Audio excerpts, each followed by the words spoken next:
Welcome to THA Talks, for free thought and open minds.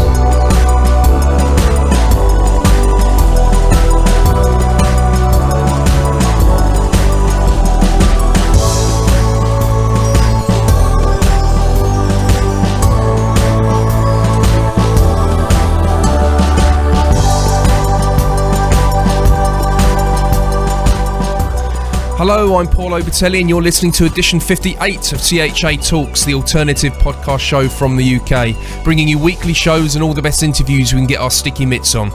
If you'd like to check out our full archive, just go to www.thatalks.com to listen to or to download all our free content. Our talks include news, conspiracies, spirituality, the occult, science, history, art, philosophy, religion, and much more. For anyone who'd like to contact us and give us some feedback or recommend a guest for the show, you can do so by emailing info@thatalks.com. That's info@thatalks.com. And don't forget, you can subscribe to our show via our RSS feed, and you can also find us on iTunes and Stitcher and many other podcast directories out there. Well, ladies and gentlemen, thank you for tuning in. It's good to be back here on THA Talks with another fascinating guest. Just to remind you all, we have got a donations link on our website now. And if you are enjoying the shows and can afford the odd quid, it will help us develop the show and keep us going. We very much want to keep it free for everyone around the world to listen to. But a bit of help won't go amiss. So if you can afford it, it will be much appreciated. If you can't, then we hope you continue enjoying the shows we provide for you. I'd also like to touch on a very depressing subject, what happened in Paris on the 7th of January with the Charlie Hebdo attacks, the shootings and all that commotion. Very depressing stuff. What strikes me about it is you've got the magazine, which was expressing itself freely, and you've got this force that's trying to stop freedom of expression, which the bottom line is, if you express yourself, it shouldn't really bother anyone else. It's everyone should have the right to express themselves and to say what they want to say. Even if they're talking rubbish, they've got a right to talk rubbish, and other people have got a right to take it as rubbish. But the fact that you've got some people that are actually trying to prevent people from just airing and expressing a view is really messed up. But what I find is a bit of a contradiction to the whole thing is we're looking at the streets in Paris now and around the globe, and it's full of police. It's becoming a martial state. It's becoming a martial law. You're talking about a police state with all these attacks. Every step seems to be getting closer and closer to people's freedoms getting taken away anyway. And so it's kind of a merry-go-round when you look at it all. Now you may say, well, there's nothing we can do about that. If the world has got to the point where we're all fearing for our lives, if some nutter's going to come round and shoot us or our family, we need to take steps to stop that happening. Yeah, that's true. But what if there is an agenda going on with all that? What if there's something not right? What if these are secret ops? And what's going around out there at the moment, I mean, some people are actually saying a lot of these attacks are actually staged. You're talking actors, you're talking real secret ops. Now, I'm not too sure if that's definitely the truth. I'm always very open-minded, and I'm sure the secret ops are very, very careful, very talented at what they do, and I wouldn't write off that scenario, to be honest. I mean, there's enough crazy things going on in the world that I can accept that as a possibility. But if any of you out there know of any speakers or researchers that has a lot of insight and can come on our show and talk about that, I think it would make a really interesting show. So please get in touch with us if you know anyone. I'm obviously fishing around myself, but I know you guys listening out there are very passionate about all this kind of stuff. So please get in touch with me. I'd also like to address, what went on in Paris is obviously very close to home in Europe here and very close to us, but there's also other events like the terrible event that happened in Nigeria as well, and this seems to get overlooked in the mainstream because obviously, it doesn't seem to harmonise with certain agendas that just seem to be unfolding in Europe at the moment. But I know there's probably a lot of people now listening saying, this is all rubbish, and like I said earlier, we've all got a right to an opinion in this society. Although there are certain parties at the moment that are making slight implications that what I've just said now could be deemed as illegal, and I really hope that at some stage I'm not going to have to delete this show down to what I've just said. But there you go. Let's hope not. And moving on. You're probably wondering why I haven't given introduction yet to that surge from a dramaturge, David Parry. He will not be joining us today. He is incredibly busy at the moment, and we have actually been putting too many shows off, including the one today. This is an actual postponed show that we're getting on the road at last, and been looking forward to it. But we decided that I would go solo for this time, seeing as I am more of the UFO man out of the two of us anyway. So I'll be doing this show without David Parry, but he will be back with a vengeance very soon, so not to worry. And I'll just be doing this one on my own. This week's guest will be Peter Robbins. He has been involved in UFO studies for 25 years as a researcher, investigator, writer, lecturer, and a best-selling author. He has done extensive research on the Bentwaters UFO incident, otherwise known as the Rendlesham Forest incident, which led to a publication of a book he wrote with witness Larry Warren called Left and Eastgate, a first-hand account of Bentwaters Woodbridge UFO incident, its cover-up and investigation. So what I'm going to do is, before we speak to Peter, I'm going to let you guys hear a little bit of a clip from this incident, because it was actually recorded, and you're about to hear a real recording from military positioned in the UK at the Rendlesham Forest, and they saw something quite peculiar. So have a little listen to this, and then we'll get some thoughts from Peter.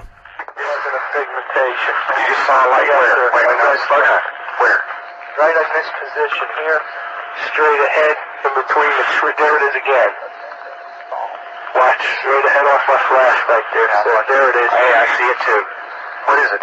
We don't know, sir. So, can I get some of it? Yeah, it's a strange, small red light. Looks to be out maybe a quarter to half mile, maybe further out. I'm going to switch off. The light is gone now. It was approximately 120 degrees from the site. Is it back again? Yes, sir. Oh, douse the flashlight, then. Let's move out to the edge of the clearing so I can get a better look at it. See if you can get the star scope on it. The light's still there, and all the barnyard animals have gotten quiet now. Yeah, we're heading about 110 to 120 degrees from the site, out through to the clearing now. Still getting a reading on the meter. About 2 clicks. Maybe 3 to 4 clicks, getting stronger. Now it's coming up. Hold up, there we go. It's about approximately 4 foot off the ground. It's coming to a setting of 110 degrees. Alright, just turn the meter off. Gotta say that again. About 4 feet off the ground, about 110 degrees, getting a reading of about 4 clicks. Yes, sir. Yeah, but excuse me. No, it's dying. No, it's dying. I think it's something other than the ground. I think it's something variable here. Tree right over. We just spoke to the first night bird we've seen.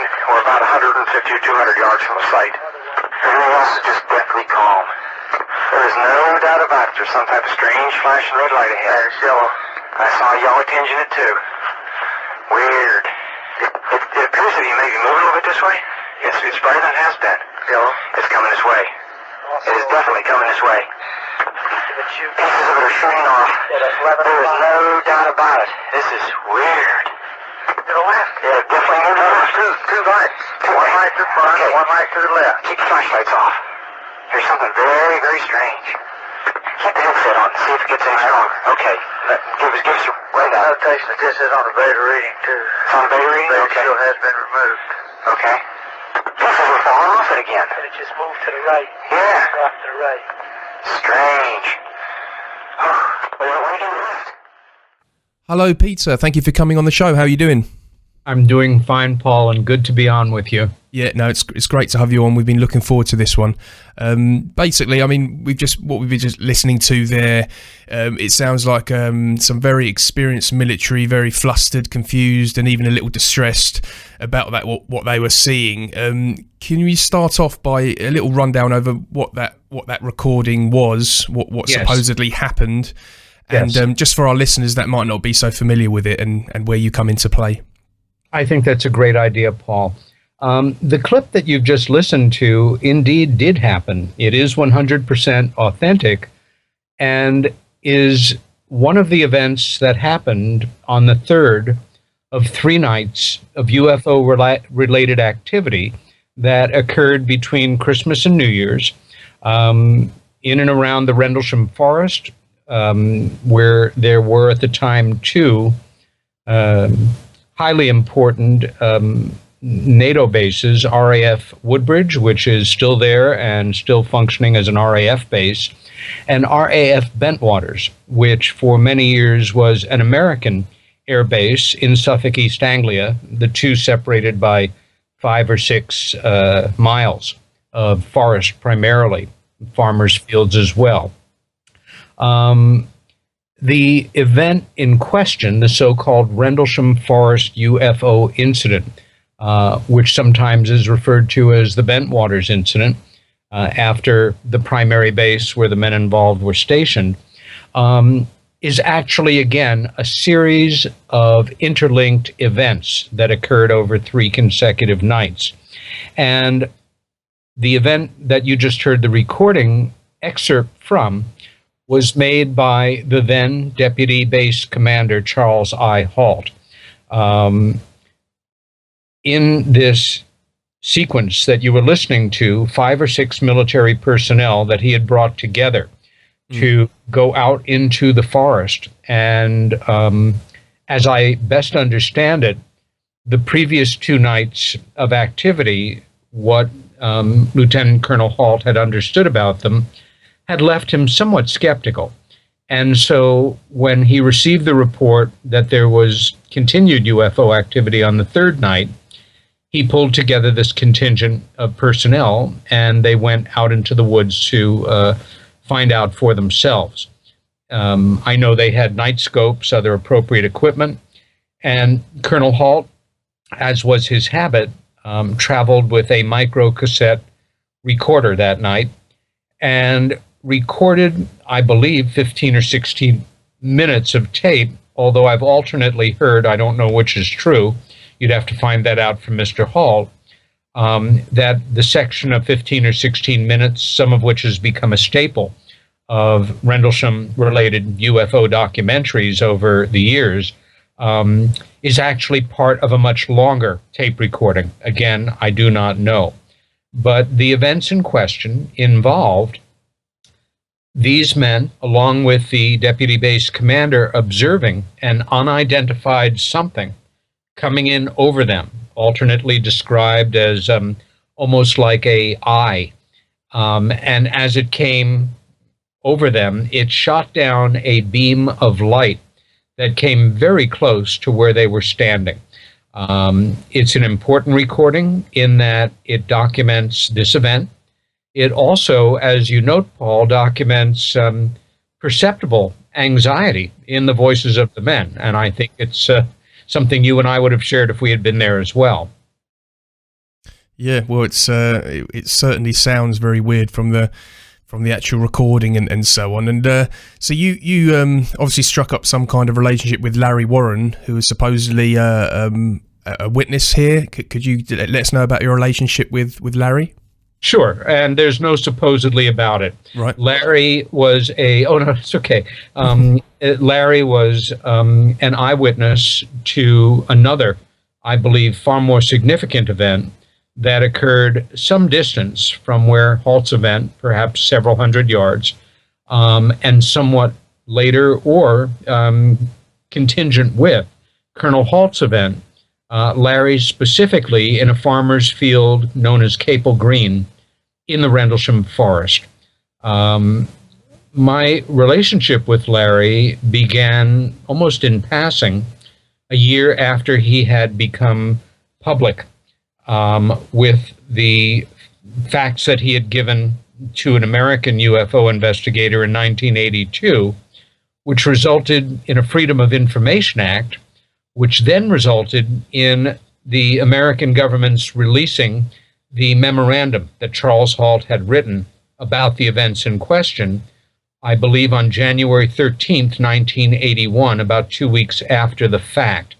That document became public knowledge on October 2nd, I believe, 1983, when it was part of the subject of a front page, highly distorted, but in places accurate, feature article, screaming headlines on the cover of the world's then largest tabloid newspaper, now defunct through the negligence of Rupert Murdoch and Company, the News of the World. In 1984, there was a series of very important and well-documented UFO incidents that occurred in the New York State county of Westchester. It's alternately referred to as the Westchester Overflights, the Westchester Triangles. It ran for several years. To this day, we don't know whether these unidentified craft were truly anomalous or whether or not they are highly advanced and highly classified craft with a terrestrial origin. But those of your listeners that are familiar with UFO history here in the States may well have some awareness of the Westchester Overflights. In any event, it turned out that the citizens of this county had been so inundated with these craft, and this was kind of at the beginning of the golden age of people having video cameras. So quite a few folks had filmed this from their homes, their farms, from the towns in the area. And on a particular day, there was a town meeting. It was held in the auditorium of the largest high school and was packed, hundreds of people, quite moving. People who were witnesses got up. If they had footage, they showed it. If they had an account, they told it. And at a certain point in the program, there came a break. It was a nice afternoon. I drifted outside to have a cigarette, and I noticed a knot of people standing around someone, and out of curiosity, I made my way to them. And at a certain point, I saw a young man, seemingly very earnest, doing his best to answer questions that were being asked of him by people standing around him. It only took me a question or two to realize this was that guy. This was the American airman who had blown the whistle on what we then called the Woodbridge Lights event, the Bentwaters event, etc. Yeah. And I listened in absolute fascination as he seemed to do the best he could to answer his questions, the questions he was being asked. And as is my habit, I tried to read between the lines. His body language, expressions only reflected somebody doing their best to be truthful, but you never know with human beings. And I ended up thinking to myself, if he is trying to deceive these people, he is as good as they get. And my impulse is to think that that's not the case. And if he is telling the truth, then he's not only courageous, but he may be a bit naive, because I don't know if he's fully realizing what he may be bringing down on himself by now being a public person and continuing to give us an idea of what really happened over those important nights. Well, here's the funny thing, Paul, and both Larry and I remember it the exact same way. At a certain point, somebody kind of stepped to the door from the high school and yelled to us all that the program was about to begin again, and of course people drifted back in. And I simply waited until everyone was gone. And there we were, just looking at each other, and I stuck out my hand. I smiled at him, and I said, "Good luck, man." And he shook my hand, and he said, "Thanks." And that was it. We didn't see each other for another 3+ years, when he was an important speaker at a very significant UFO conference that was held here in the States in the summer of 1987, which marked the 40th anniversary of Roswell, the Kenneth Arnold sightings that happened in Washington State a week and a half before, and the birth of the so-called modern age of UFO sightings. I heard him speak. I was very impressed. And from what I learned afterwards, he had heard me the day before on as a participant in a panel discussion about the UFO abduction phenomena. I spoke in my role as Bud Hopkins' assistant, certainly acknowledged as the father of modern scientific abduction studies, and also as the brother of somebody who had been through this experience. And he resolved, after hearing me, that I was the guy that he wanted to write his UFO book with. Well, his book about, it was a lot more than a UFO book, about his experiences. And after hearing him speak, I just knew I wanted to do an extended interview with him. And we ran into each other in the hallway on the Sunday, and I asked him if he would be willing to do an interview with me, and his response was, when? And the very next weekend, he came down to New York. He was living in Connecticut, married at the time, and spent the weekend at my apartment, and we did an hours-long interview. Toward the end of it, on Sunday afternoon, I realized I had been given the interview of my life at that point. And I asked him flat out, and this is all captured, I think, very accurately in our book, Left at Eastgate, why he had given me the interview, and not just given me the interview, but put some things on record that he had not previously, and gave me permission to do anything I wanted with it. You know, write it up, sell it, use it as a treatment for an article, keep the money, what have you. And he told me that he wanted me to consider writing that book with him. I was flattered. I was actually looking for a serious project to get my teeth into that time. I had written a number of articles, conference papers, but I did want to write something more extended. And his terms were very simple, Paul. And upon reflection, not ones that a liar or somebody who wanted to deceive you would offer. They were simply this, that if I worked with him to give him an opportunity to tell his account, the aftermath and the prelude to what had happened to him on his own terms, that I would then be free to either do my best to back him up and prove him right with my research, or to unmask him as a dupe, a foil, a wannabe, a Manchurian candidate, a crazy person, you name it. And he was careful to also say, you know, if you can do that, of course, this is going to be a rather unusual book, but I invite you to do it. I'm going to turn over to you everything that I have on this, the parts of my military record that I actually have, everything that I have that's been written on it already, which was not a lot, and give you the names of, you know, my mother's contact information, people that knew me before I went into the service. And if we can get this thing done, then we'll split whatever it makes if it's realized as a book. And we shook hands that afternoon. And I have to tell you, I've said it before and I'll say it again, I had absolutely no idea of what I was getting myself into when we shook hands. I genuinely felt that I was in for, you know, a year or two of research, maybe a trip to England, spend a couple of $1,000s, and, you know, have a book that we thought would be very successful.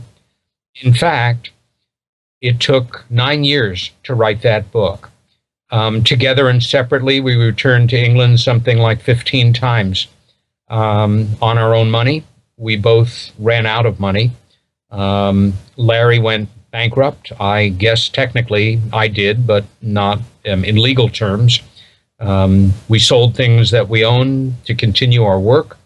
We had help from a few extraordinary people, including my dear sister Helen, who picked up quite a few of my everyday expenses for part of the time I was writing with Larry.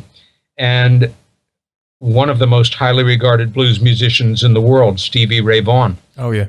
Who was a good friend of Larry's and who gave us, when Larry told him that we had run out of money, Stevie was very interested in this subject, like a lot of artists and musicians who really don't care what other people think about what they think, and they're true, yeah. open-minded and do a lot of reading on the road.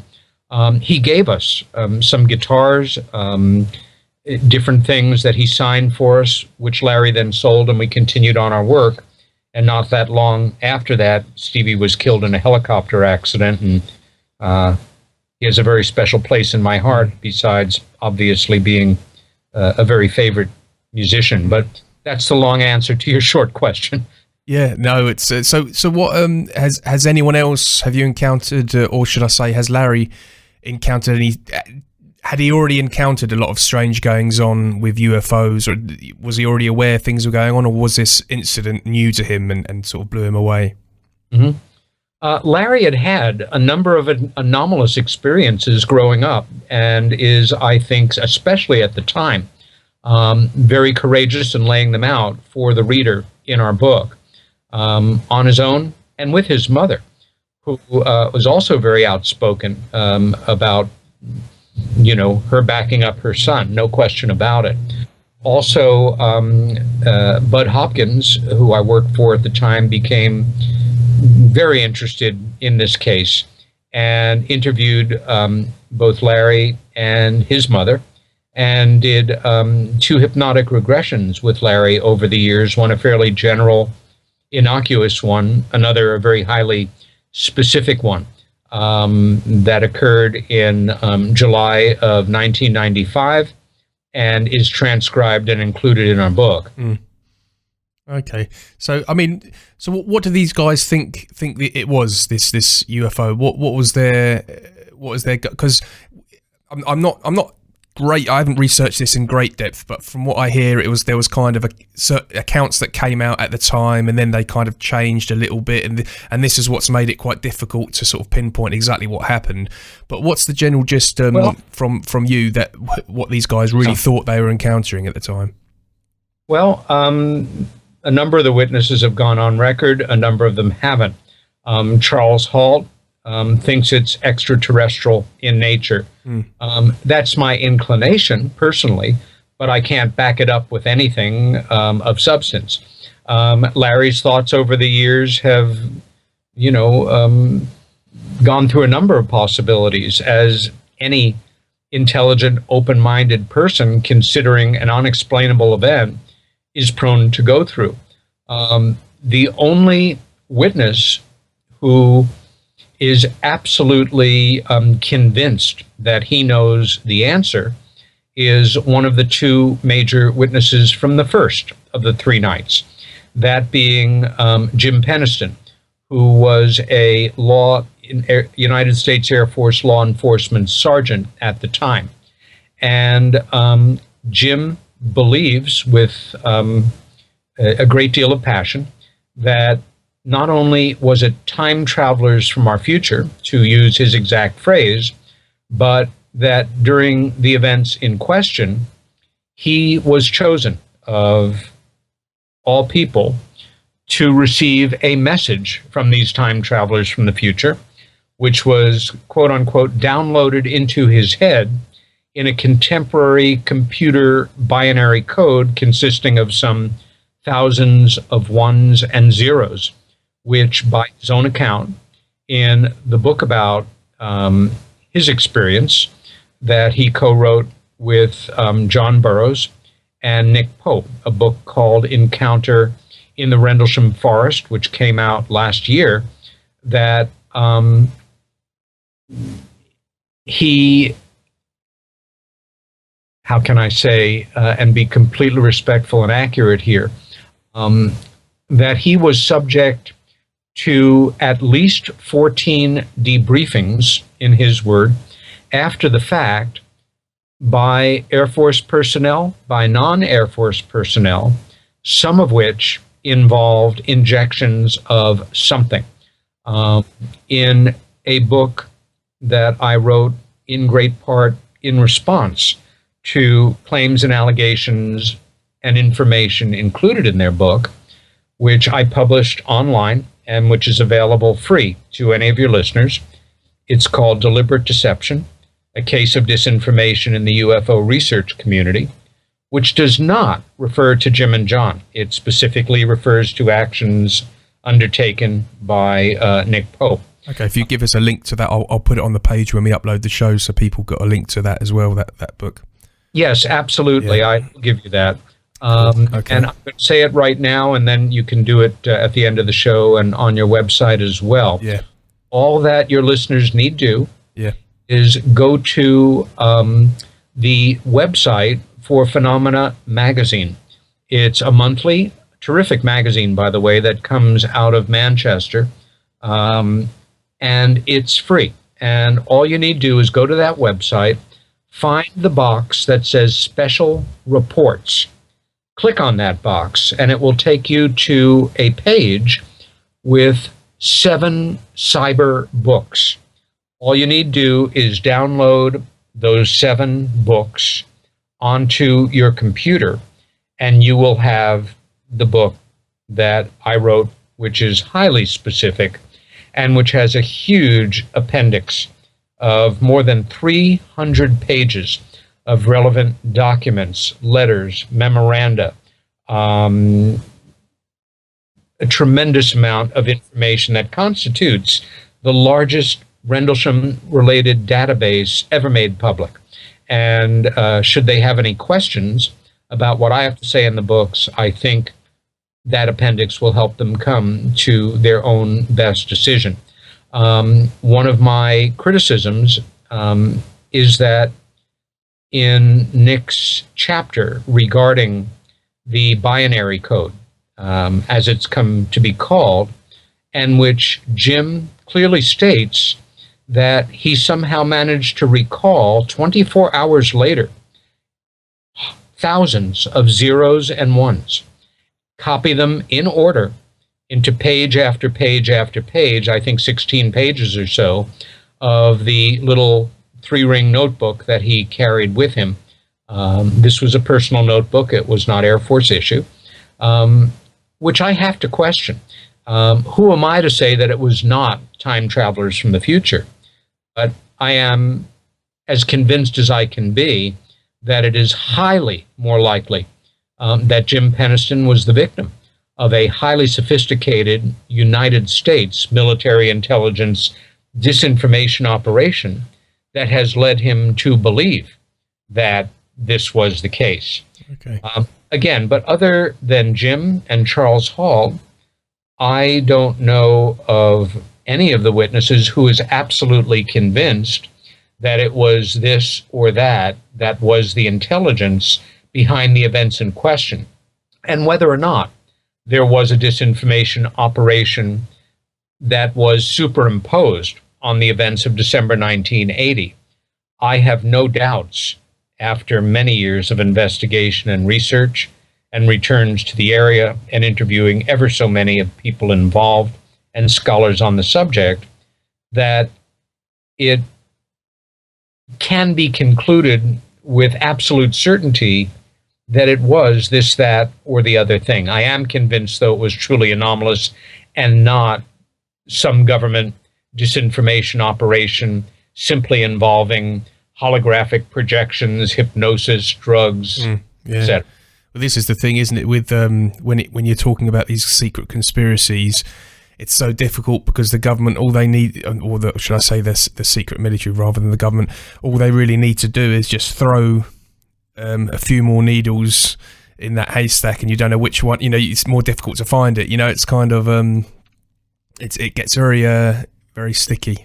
Well, you're right, Paul, and especially in this kind of age of conspiracy, which has been literally force-fed by the more questionable double edge involved in the so-called entire internet phenomena, where, you know, in the old days, the old analog days, you needed to interview witnesses, you needed to research from established sources, you needed to visit locations, and now every single day there are claims, some of them extremely fantastic, that are posted online, some of them anonymously, some of them without a source, claiming that this animation or this photograph that you're seeing is a genuine UFO, or this is a landing, or this is some dark government scheme here, all of which should be approached, I believe, with great skepticism and caution, and that, as always, our best research tools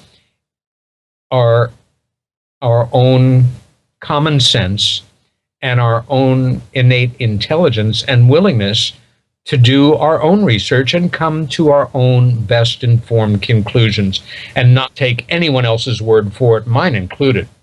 Yeah. I've got a question here from someone on our Facebook page. Sure. A few listeners sent in questions when they heard you were coming on. We have a question. Why do you think Colonel Halt is against Larry Warren, even though they agree he was at Rendlesham? Do you think that do you think that Larry knows some stuff which they don't want discovered, so they want to discredit him? Oh, they definitely want to discredit him. And the fact is, very simple and very human. In 1982, after receiving a fully honorable discharge from the United States Air Force the year before, Larry, like all of these witnesses suffering in his own way from post-traumatic stress, felt he had to speak to somebody in the research community and put what he knew on the record. No one had. Certainly that had, made its way into the public realm. And he was introduced to an American researcher named Larry Fawcett, at the time fairly well known here in the States, and ultimately the author of a very important book on the cover-up. Fawcett was also a police lieutenant in the state of Connecticut, so I think he had some extra credibility. And in the interviews that he did with Warren, Larry Warren, my co-author, told him essentially what he remembered about the events in question. The information that Fawcett received from Warren was put into the form of a Freedom of Information Act action. As I think I mentioned, that resulted in the release of what was for many years the only fully authentic document confirming the events, generally speaking, of December 1980. We have quite a few of them now that have emerged since. But when that story broke in the news of the world, it named Deputy Base Commander Halt, among others. And that was something that did not, it served to embarrass Charles Halt. It served to probably hurt his career. Certainly once that tape recording that you played a part of, a copy was made by another officer. We now know that it was played, and we know this from Charles Halt. It was played at, cocktail parties and things, and some fun was poked at him. He was a lieutenant colonel in a very highly responsible position. In effect, he was the base commander in a day-to-day manner. He took care of all of the important day-to-day things in running that NATO base. And he was, when he retired 12 years later, a colonel.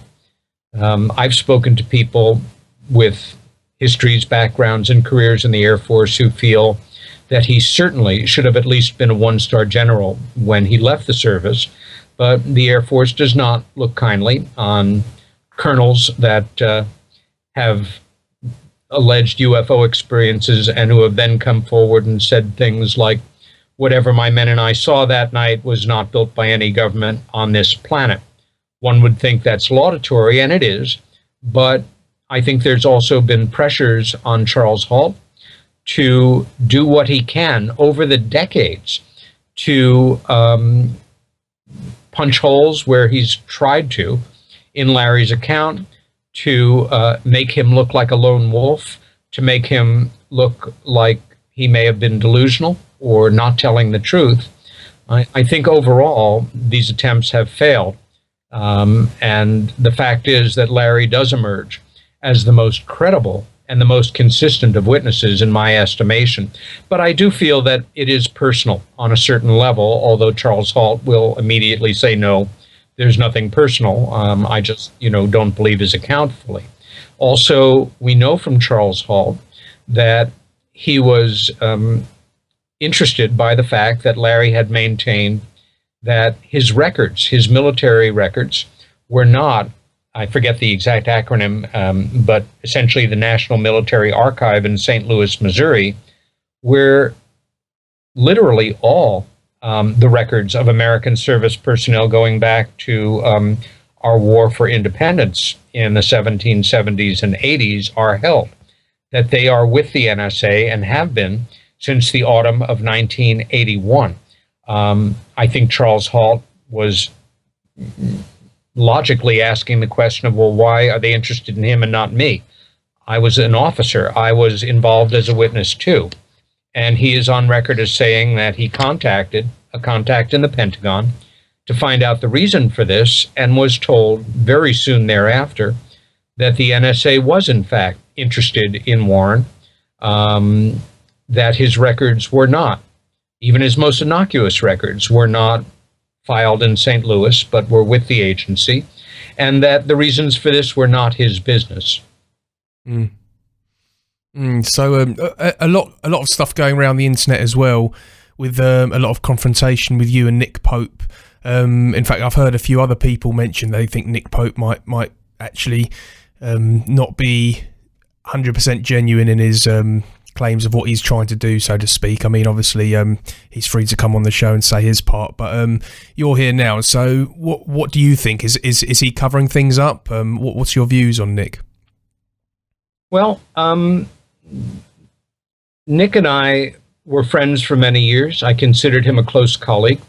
I never fooled myself or was naive enough to think that my friend, who was a respected officer within the Ministry of Defense, might not know things that he wasn't talking about, or certainly be dedicated to the Ministry of Defense positions on such things first, and ufology in general second. Where this all came to a head was last year when I had been asked by my friend and colleague Gary Hazeltine, a researcher well known certainly in the UK. Yeah, we've had him on the show before. Yeah, Gary, of course, is a retired Yorkshire police detective with a extensive background in forensic investigation, which he now applies to the subject of UFOs, and as such is particularly valuable to us all. He is also the publisher of an outstanding bi-monthly magazine called UFO Truth Magazine, which I'm proud to have been a contributor to right up until the current issue. I've had to drop out for now and deal with other more pressing matters, but I'm very proud of my association. And months before the book came out by Nick, Jim, and John, Gary asked me if I would be willing, when it did come out, to review it as objectively and respectfully as I could, instead of writing a column that month. And I told him certainly. He said, I am aware, of course, of the history of antagonism with Jim and John toward Larry and yourself.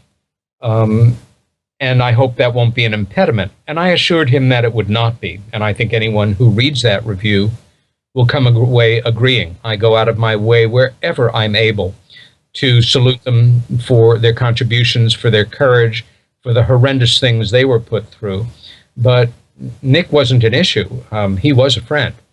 However, as I began to read their book, what I observed hyper-acutely was repeatedly throughout Nick's narrative was a thread of information points that were completely erroneous, inaccurate, twisted in a manner that suggested other than how they were originally put forward, that all drew from sources from our book, Left at Eastgate, which Nick had certainly read in galleys in an original printout. In fact, before it went into a corrected page-proof form, as books do before they're corrected, because at his request, we had sent him a copy for the very simple reason that I had corresponded with him in the early 90s, making an inquiry about what was then termed the Woodbridge Lights incident,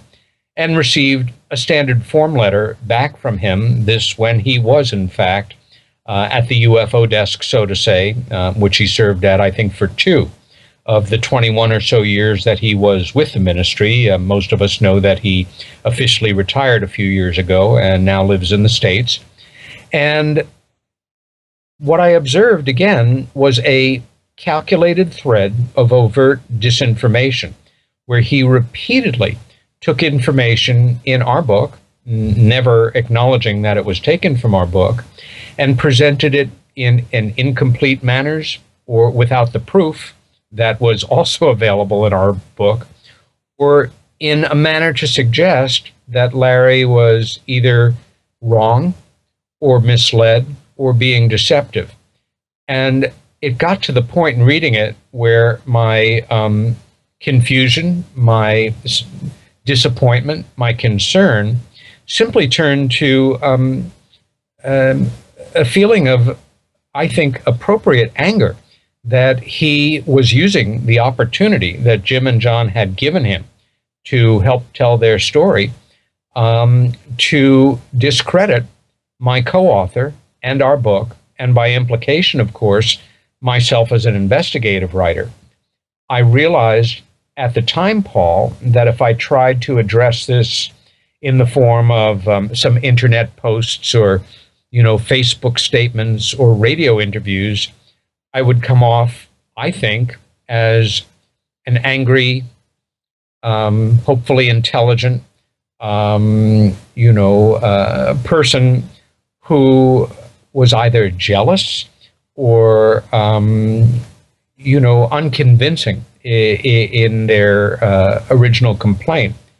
And so I realized there was really only one thing to do, which was in the most hyper-specific terms, using primarily Nick's words, but also Jim and John's were appropriate, to write a book refuting these pieces of disinformation and to lay it out in a form that I felt would be as objective and clear as possible, not wanting to have a wave of criticism come at me for, why are you attacking your colleague?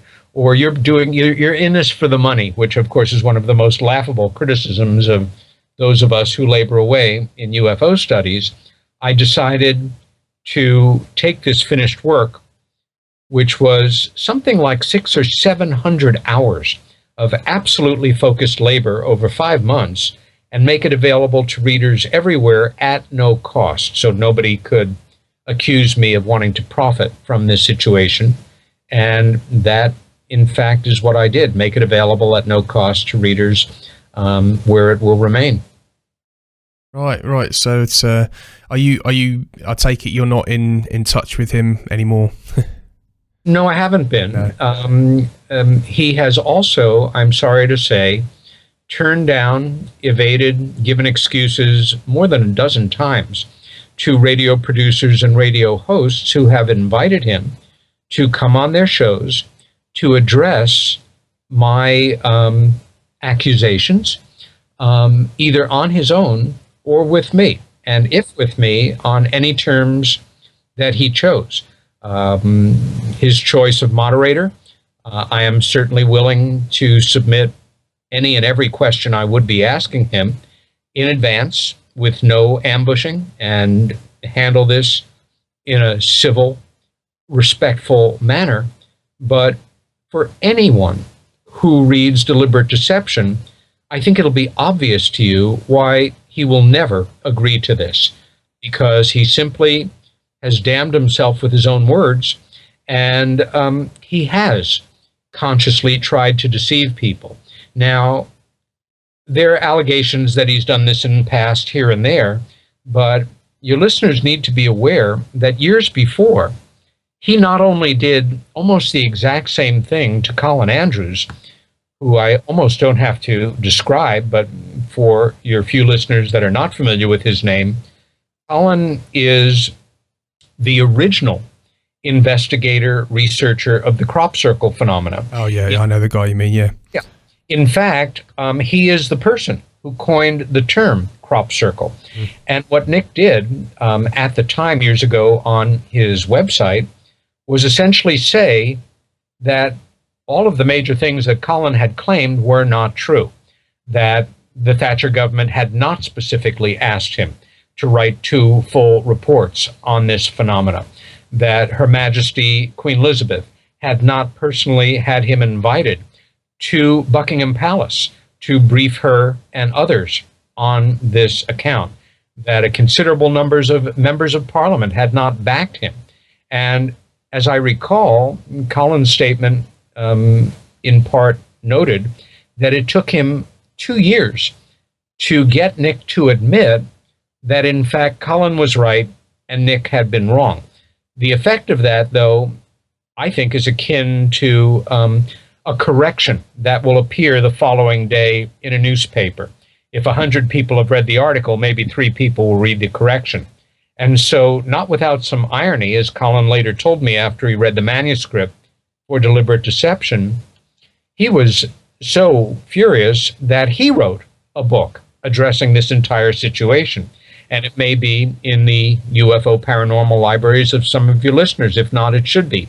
It's called In Government Circles. And that is the subject of the book.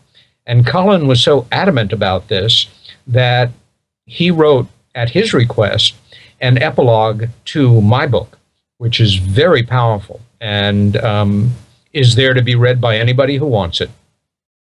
Okay. Another thing I'd like to raise. He's quite a popular guy out there in the UFO movement at the moment, and that's Stephen Greer. Have you had any dealings with him, or have you got any views on him yourself? Yeah, we've had a few exchanges over the years. We spoke on the same panel discussion a few years ago at the International UFO Congress, along with Whitley and Ann Strieber. Yeah. And Stephen, in his original efforts at disclosure, which, as I recall, date from 2000, when he created the original disclosure event, during which he brought in military witnesses and scholars, key researchers and investigators, but primarily military personnel, including Larry Warren and I believe Nick, for an extraordinary historic forum at the National Press Club in Washington, D.C., is something that he can always be proud of.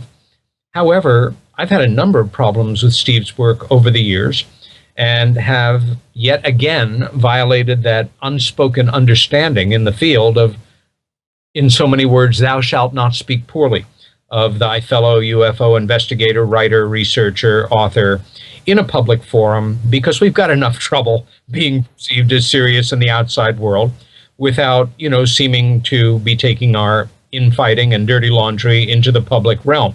I understand and appreciate that, but by way of two examples, some years ago, Steve made the statement that there were, I don't know, I think it was 58 or 68, it was a very specific number in there, alien races visiting the Earth. My feeling was, wait a minute, how can anyone know with absolute certitude a number like that? And I pose the question to you, Paul. If you were the Prime Minister of England and the President of the United States and the President of Russia and the head of MI6 and the head of the NSA and the supreme leader of half a dozen alien races all at the same time, how could you possibly corroborate the accuracy of such a number? When you give a number like that, you essentially are citing something that you may believe or feel, but can never prove or can never back up substantially. Interestingly, Steve's response to criticism on something like that often comes in the form of, I wish I could tell you how I know that, but it would compromise my super secret source within the intelligence community and possibly put them and you at risk of some danger. Which I think, kind of like an aloof vibe to it, isn't it? Yeah. Absolute bollocks, if I can say that on the radio. No, you're fine.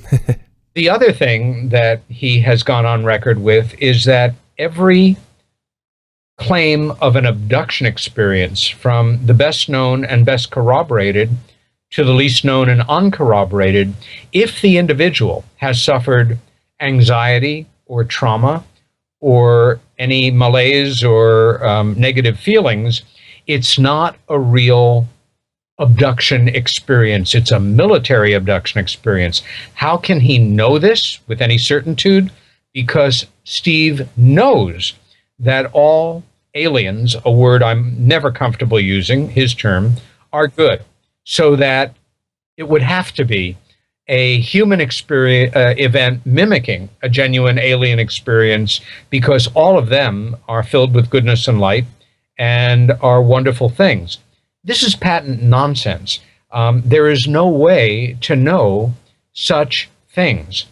And also, over the years, the most recent years, Steve has said, I've heard him also make these claims in public forums, that the government, the United States government, as such, the secret government, MJ-12, whatever you want to call it, has offered him huge amounts of money to back away and walk away from the work or admit that he was wrong. I think the last claim was $2 billion with a B. I could be bought for a lot less, frankly. This does not serve the work, and it does not serve the truth. I'm sorry, but that is something I am absolutely adamant about. Yeah, no, that's good. Good to get your views on him. We're sort of creeping up towards the that time. One thing I'd like to raise earlier on in the interview, you mentioned that there was reported a light or a beam coming from the craft or the object that they saw. Again, this is an absolutely verified report by Charles Halt and the men he was with, and I have no reason whatsoever to doubt it. Okay, I mean, because it basically reminded me of, the movie Fire in the Sky that was based on the Travis Walton experience where he was abducted, because they reported a beam coming down at them. Have you had any dealings with Travis? Have you spoken to him, or did Larry... would he have been interested in that incident after seeing it himself? Has there been anything going on there? Travis is a good friend of many years of both Larry and I, and in fact, I'm proud that this past November, as close as possible to the November 5th anniversary of his event, that I worked very closely with Travis for the last few years and over the past year with a very dedicated team of volunteers in creating what amounts to the first of what we hope will be an annual series of conferences in early November every year in Arizona, which we call the Skyfire UFO Summit.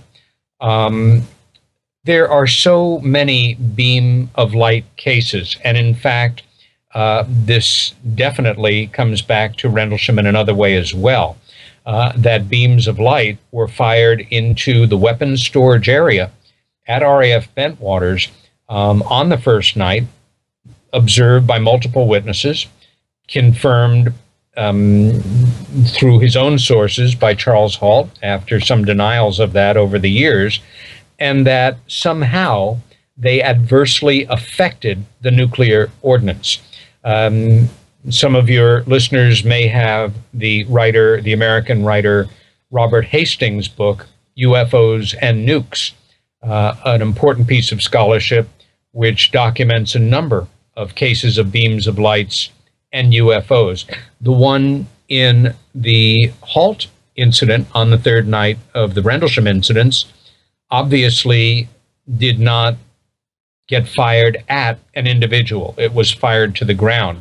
The one that fully hit Travis Walton may, by some theoretical accounts, and something that Travis does not discount, may have actually stopped his heart, and that was why he was taken on board to restore that crucial function to him and observe him for a number of days before letting him go 5 days later on a road just outside of Snowflake, Arizona, where he lived and grew up and where he still calls home. So there are quite a variety of light beam cases in the fully serious annals of UFO studies, for sure. Right. Yeah, it's that was a fascinating story. I mean, I think the film kind of made it a bit more spooky than I don't think he actually reported that the beings were in his instance kind of horrible to him or scary. It was more that just the whole thing freaked him out, whereas the movie kind of made them out to be very demonic kind of beings, didn't they? Yes, and you bring up a very important point, because for me, the most successful part of that film is the human aspect, how law enforcement personnel, how these young guys who were with Travis were subjected to repeated lie detector tests, how every day for 5 days, teams of search and rescue volunteers went out into the woods to try to find Travis or his body, because I think realistically, law enforcement personnel and the actor who played the sheriff was the late, great James Garner, a beloved American actor who did a great job in the role. For anybody that still didn't know how it worked out, that whole onboard sequence turned out as sort of paranoid and science fiction-y rather than authentic as it did, that was finally, once and for all, made completely clear in one of the most compelling lectures of the Skyfire Conference this past November, one given by Tracy Torme, who was actually the screenwriter for that story, who wrote it fully authentically, working with Travis. And once they were in production, fully working every day on the film, the director, Tracy, and Travis received word from the head, the head of the studio that was making it, that they had to reshoot that whole sequence. It had to be rewritten in a manner that was new. And they approached him and let him know that there was nothing new. This was the way it was. Apparently, the network head, a man named Brandon Tartikoff, had seen, I believe, the earlier made miniseries that was shown on CBS television here in America a few years before, which Tracy had also written, based on Bud Hopkins' internationally best-selling abduction account called Intruders. And he wanted something new. And they explained to him again that this was the way it was, and that's wild enough. And what he said in response, and Tracy related this in no uncertain terms, was that if the screenwriter did not give him something new, that he was going to pull the plug on this production and take the multi-million-dollar loss, and everybody was going to be out of work. And so, working as carefully as he could with Travis, who had described the overall experience as very claustrophobic, they came up with this very unhappy solution as far as anybody interested in the truth should be concerned about, of creating, this weird sticky membrane over everything, and made the anomalous beings look really ugly and nasty. That is how it happened. Yeah. Yeah, no, that's Hollywood for you. You got that right. Yeah. Okay, well, we're just about there at the end now, and we really appreciate you coming on, Peter. It's been fascinating speaking with you. It'd be great to have you back on, because you could go on forever with this subject. So, well, I'd be honored, Paul. I'm glad to return when our schedules allow to talk about this or any of so many other aspects of this important subject. Oh yeah. But may I suggest, before bringing me back on, that you contact Larry Warren, who, as I think you know, for many years has been an expatriate and has lived in Liverpool since 2000, and have him on as a guest. That would be brilliant. I just co-wrote the book. He's the one who lived through it, and his account's the one that matters. Okay, we'll certainly get in touch with Larry and try and do that. But thanks again, and look forward to when you come back on. It was my pleasure, and thank you for having me on as a guest.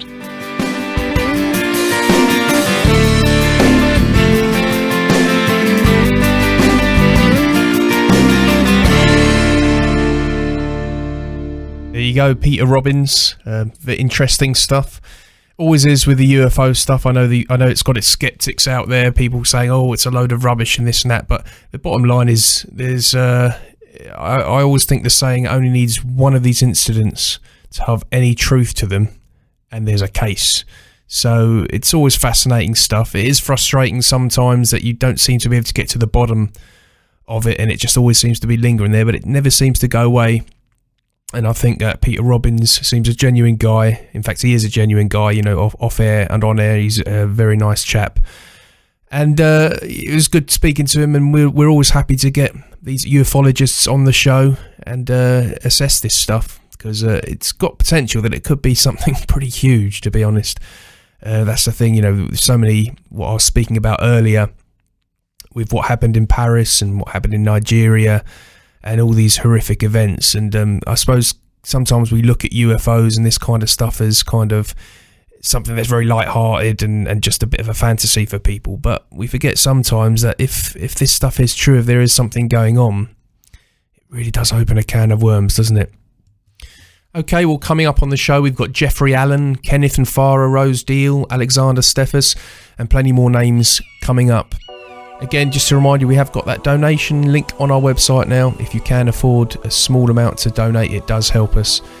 And if you can't afford it because you're skint, we'll just link the show and tell your friends about it, and we'll appreciate that just as much. So thanks again for listening. We shall be back very soon with David Parry by my side next time, of course. Until the next time, see you later, or should I say, chowsy chowsy.